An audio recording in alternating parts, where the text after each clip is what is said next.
Everybody knows what this is, and millions of people eat it every single day. So why not spice things up a bit? Today I'm going to show you how to make a Cuban dish called Arroz Congri, or Cuban rice, which would take your rice to the next level.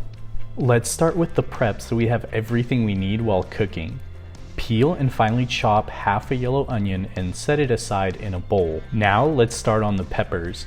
Today we're going to be using a red and yellow bell pepper just to have some nice colors in our rice. Cut the stem and remove the seeds from the pepper. Flip the pepper with the fleshy side up to make chopping easier. Then let's cut it into long strands and cut them into about 1/4 inch pieces.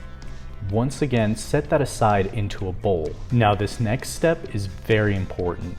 Wash your rice. Run your bowl with rice under cold water, stir it around, and drain the water several times until it's mostly clear. Set a medium-sized pot to medium heat, add in the olive oil, and let's throw in our onions. Fry until they become soft, and then add the bell peppers. Stir and fry for about 3 to 5 minutes. Make a small space in the middle of the pot, and let's add in our garlic.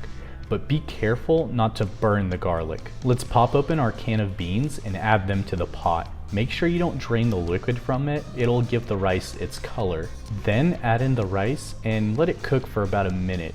Add in our water and let's start seasoning the rice.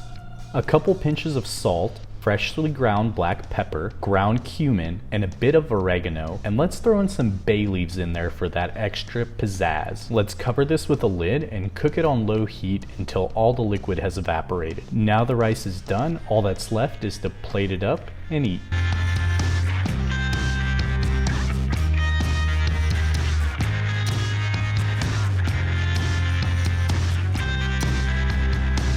Click here for an amazing chicken recipe. So one of our subscribers from Ohio recently had a birthday, and we wanted to wish Artem a very happy birthday.